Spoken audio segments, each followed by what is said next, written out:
जादी कौआ। बहुत समय पहले की बात है। एक छोटे से गांव के पास एक घना जंगल था। उस गांव में पवन नाम का एक लड़का रहता था। पवन बहुत दयालु और जिज्ञासु था। वह हमेशा दूसरों की मदद करने के बारे में सोचता रहता था और एक दिन वह जंगल में किसी अनोखी चीज की खोज करने के लिए निकल पड़ा। जंगल में घूमते हुए पवन ने एक अट्रैक्टिव कौआ देखा।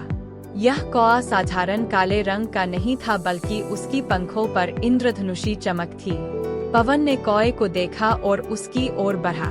उसकी आश्चर्य की कोई सीमा नहीं रही जब कौआ बोल पड़ा, नमस्ते पवन, मैं एक जादुई कौआ हूँ, मैं तुम्हारी सहायता कर सकता हूँ। पवन ने अचंभित होकर पूछा, तुम बोल सकते हो, यह कैसे संभव है? कौआ मुस्कुराया और कहा, मुझे एक जादूगर ने जादू के माध्यम से इस रूप में बदल दिया था। मैं सिर्फ उसी की मदद कर सकता हूँ जिसका दिल सच्चा है और जो दूसरों की भलाई करना चाहता है। पवन ने कौए से कहा, मैं हमेशा से अपने गांव के लोगों की मदद करना चाहता था, क्या तुम मेरी मदद कर सकते हो? कौआ बोला, बिल्कुल, लेकिन पहले तुम्हें मेरी एक परीक्षा पास करनी होगी। तुम्हें अपने गांव में सबसे सच्चे दिल वाले व्यक्ति को ढूंढना होगा। पवन गांव लौट आया और सोचने लगा कि सबसे सच्चे दिल वाला व्यक्ति कौन हो सकता है।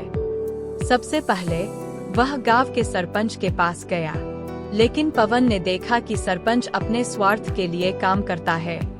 फिर पवन गांव के एक अमीर व्यापारी के पास गया, जो बहुत धनवान था, लेकिन उसने देखा कि व्यापारी अपने लाभ के लिए गरीबों का शोषण करता था। आखिरकार पवन ने गांव की एक बूढ़ी महिला से मुलाकात की। वह महिला गरीब थी, लेकिन उसने हमेशा दूसरों की मदद की थी और जो कुछ भी उसके पास था वह जरूरतमंदों के साथ बांटती थी। पवन ने महसूस किया कि उसका दिल सबसे सच्चा है। वह कौए के पास लौट आया और बूढ़ी महिला के बारे में बताया। कौआ पवन की समझदारी से प्रभावित हुआ और कहा, तुमने सही व्यक्ति चुना है, अब मैं तुम्हें एक जादुई तोहफा दूंगा। कौआ अपनी पंखों से एक छोटा सा चमकता हुआ बोतल निकालकर पवन को दिया। उसने कहा, यह जादुई औषधि है, इसे गांव की भूमि पर छिड़क दो और तुम्हारे गांव में कभी भी सूखा नहीं पड़ेगा। फसलें हमेशा हरी भरी रहेंगी और कोई भी भूखा नहीं रहेगा। पवन ने औषधि ली और गांव लौट आया। उसने औषधि को गांव के खेतों में छिड़क दिया। जल्द ही गांव की फसलें लहलहाने लगीं और पानी की कमी दूर हो गई। गांव के लोग बहुत खुश हुए और पवन की सराहना करने लगे। गांव में अब समृद्धि बढ़ने लगी। लोग मिलजुल कर काम करने लगे और हर किसी की जरूरतें पूरी होने लगीं। पवन को गांव का नायक माना जाने लगा और उसकी उदारता की चर्चा दूर दूर तक फैल गई। कुछ समय बाद पवन फिर से कौए से मिलने जंगल गया। कौआ उसे देखकर बोला, तुमने मेरी परीक्षा को पास कर लिया और अपने गांव की भलाई के लिए काम किया। अब तुम सच्चे नायक बन गए हो।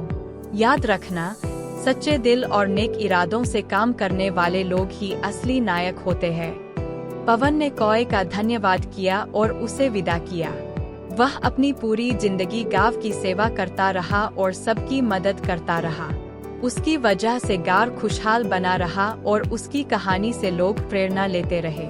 इस प्रकार जादुई कौए और पवन की कहानी हमें यह सिखाती है कि सच्चे दिल और अच्छे इरादों से किया गया काम ही सच्ची सफलता दिलाता है।